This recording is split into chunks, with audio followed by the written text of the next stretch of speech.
Hello everyone, I'm so glad to have you here today because we're talking all things YouTube monetization. Now, I know that a lot of creators are out there looking to get their channels monetized, but sometimes there's a little bit of shrouds of secrecy around this whole topic. So today I'm going to be talking exactly how I got monetized in about 20 months of being on YouTube and some of the things that I learned along the way. If you're new here, hi, my name is Megs, and every week I release tech tutorials helping you do digital better. I have been a little MIA for the last couple of weeks, spending time with friends and family, but I'm back with a vengeance and so excited to be talking about YouTube with you guys today. So YouTube makes no secret of the fact that you need 1,000 subscribers and 4,000 watch hours in order to become monetized on the platform. But what exactly does that mean? So if you are a YouTube creator, you're kind of sitting there doing the maths thinking, how many videos is that? How long is that going to take me? And what is the effort that's required to get there? Well, to be completely frank with you, it is a lot of effort and a lot of time, and probably more than people will really acknowledge. So that's the first thing that I just wanted to speak to. Is it's taken 20 months for me to obviously get to this place, and I would say that I've been relatively consistent on the platform, probably not as good as I could have been, but certainly for someone with a full-time job, I do try my best to be consistent in my uploading, and that's the main thing that people will tell you when it comes to YouTube and being successful on the platform. That being said, I'm a firm believer in keeping a very sane work-life balance, and I don't think quality videos come easily if you're under pressure, and so trying to generate just a sheer volume of videos in order to get monetized is obviously not going to work. But there's a whole lot of science at play as well. So things like retention rate, which is how long people are actually watching your videos for, the click-through rate on your thumbnail, and also whether people are subscribing and liking and engaging with your video, all very good indications to the YouTube algorithm what is quality content and what isn't. So all of these factors really come into play.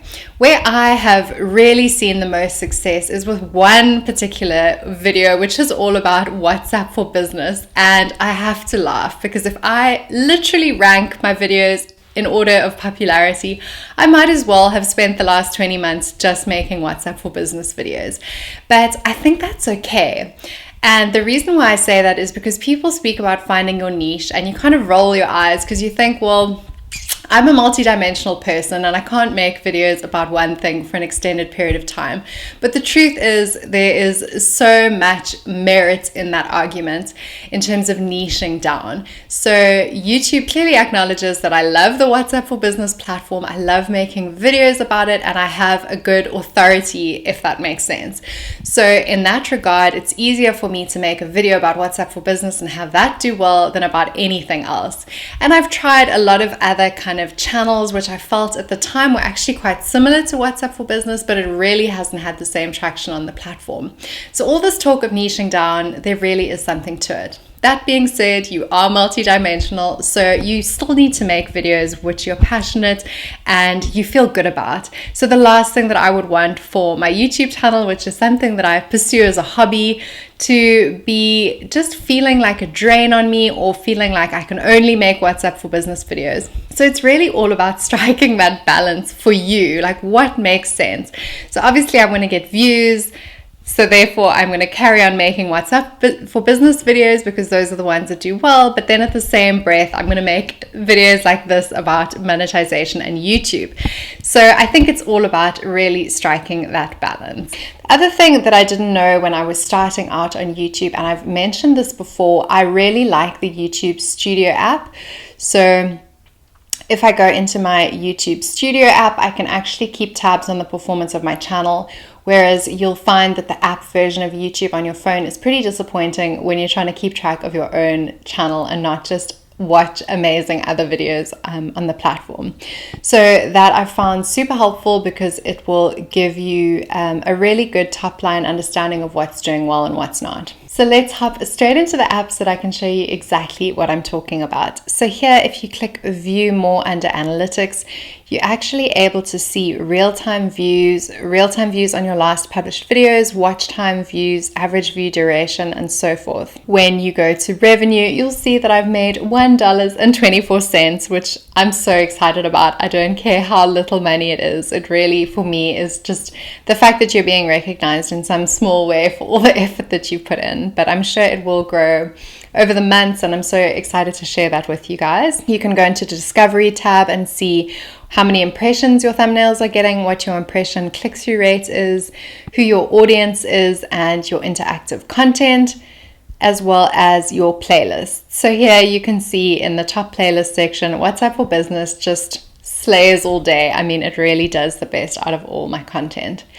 But I would just say, as much as WhatsApp for Business is what I have found success in, it's very difficult and different to like look at what other people are doing and try and emulate that. Like, it was one of the biggest mistakes that I made initially, is like trying to be not like someone else, but trying to emulate at someone else's steps to success. So obviously there's videos out there like this one saying like, how did I do it? But I'm not saying necessarily that it's the correct way. I'm not saying it's the fastest way. I just want to share my journey with you guys. So just bear in mind that there may be a topic for you that does particularly well. So I really wanted to capture exactly what my screen was showing me when I had to enable the ads, but I see sadly it's only showing the second half, but I'll chat you guys through exactly what happened. So basically, once I was able to monetize, it asked me which formats I want to implement on my channel. And then here you can see it's kind of doing its own thing, but basically the monetization is changing that column from off to on. And then I did click on the one that it stayed as off and it said ineligible. And apparently it was because one of the songs that I'd used had a copyright issue. But I was really surprised because there you can see it gave me options to trim out the segment or mute the segment, which I didn't realize was possible. So rather than your whole video not being monetized, YouTube definitely offers you some options so that you can change that and then re-put the monetization status back to green, if that makes sense. So here you can see I'm just trying to work out the best way of doing that. Initially I said trim out segment, and then here you can see I actually go back to look at the other options, which were replace song and mute song. So if something initially appears as not monetized, it doesn't mean that you can't monetize it, which I think is really cool of YouTube to do. And I'm pretty sure this is a new feature because I think in the past it would just demonetize the whole video. But there you can see it was really a simple process. I toggled some on manually, but most of them just happened automatically. In terms of tools further than just YouTube Studio app, I must say I find TubeBuddy exceptionally helpful. It does help you a lot with the SEO/meta tag side of YouTube, which for me was completely unfamiliar initially. So I would definitely suggest checking out TubeBuddy. I don't even have the premium version. I just have the free one, and it still really helps me to make sure that I'm tagging my videos correctly and that I'm getting good search volumes against the topics that I'm kind of identifying, or should I say that the topics that I am thinking about, I can almost like stress test them against TubeBuddy. I think that's amazing. How I go about creating my thumbnails is very simple. I honestly just use Canva, and I will typically use a photograph as opposed to a still. I do sometimes still use stills from videos, and I definitely did this in the beginning when I didn't realize the importance of a YouTube thumbnail.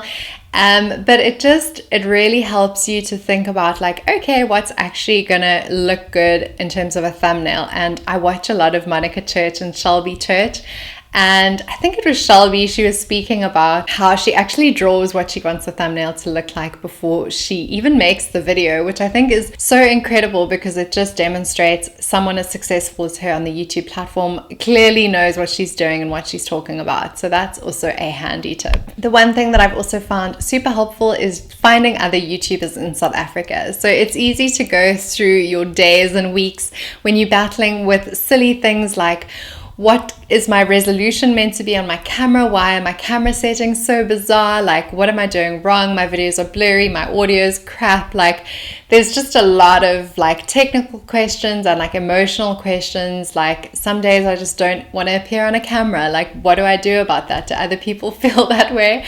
And so finding a community of people who love making videos is also really helpful. So I'm part of an amazing WhatsApp group, which I will link to down below, for creators in South Africa, specifically on the YouTube platform, and I think they actually have a TikTok community as well.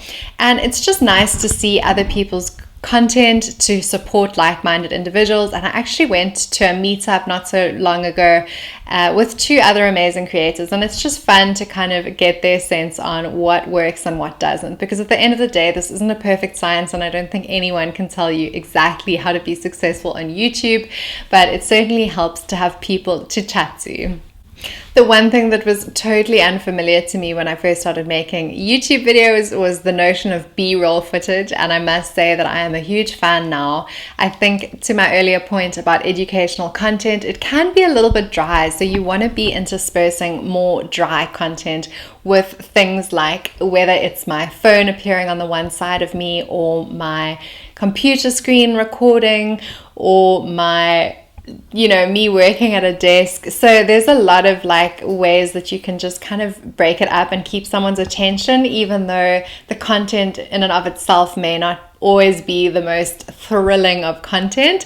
But that really is the nature of the beast. I think there's a lot of people that do amazing things by way of educational content on YouTube. So I would suggest definitely looking at other creators that are in your niche, even though some of us hate that word, and just seeing how do they actually keep your attention. So one of my absolute favorite creators who operates in a very similar space as I do is Louise Henry, and I'll link her down below. I just love the way that she's so down to earth, and she manages to keep her educational videos short, sweet. They're not high production, crazy, you can see she doesn't kill herself to do the most extravagant or out there educational videos, but she still has a lot of kind of small things that really kind of make you think, okay, that's really clever how she's done that. And I also love that she still makes vlogs, and you feel like you still get to know her even though she is primarily an educational YouTuber. In terms of how much money you make on YouTube, I'm not going to comment on that because I honestly know nothing about it, but I will say that I'm going to continue to take you guys along this journey, and I'm happy to share my YouTube revenue with anyone who is interested in learning.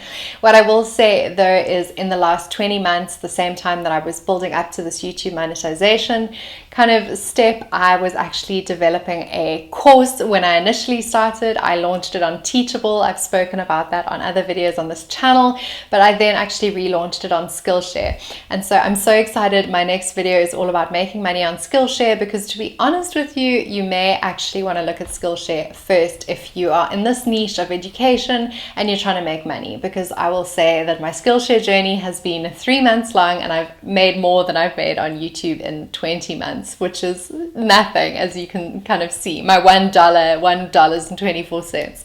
So I think that it's worth just saying that YouTube might not even be the platform for you. So it's definitely not worth kind of obsessing about monetization on this platform if it's not exactly aligned to what you're looking to pursue longer term.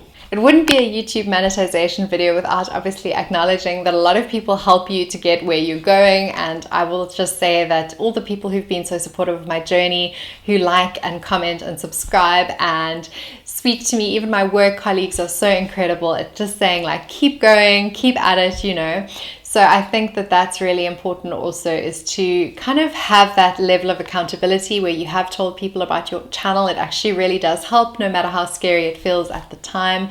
And just, having good people around you that are supporting you and cheering you on. I think that's been one of the most surprising things for me about YouTube. Is I really thought people would think it's the most ridiculous thing to be pursuing, but I will say that people have a genuine curiosity about it. People ask me a lot of questions about it, and in general, people are super supportive and super willing to just be like, you can do this, just do not give up. I just wanted to end this video with a little bit of a caveat, which is obviously that YouTube is not a get-rich-quick scheme. So where people portray it to be like that, it really isn't the case. It takes a lot of hard work and perseverance, and that's one of the reasons what's made this kind of such a worthwhile journey for me.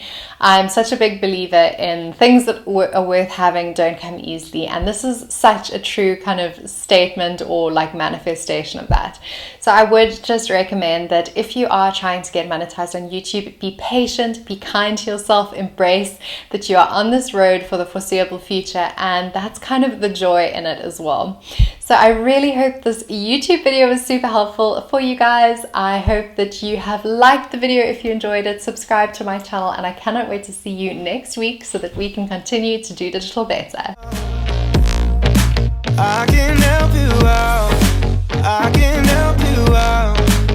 I can help you out. Here we go again. Time is up and I'm calling up my friends.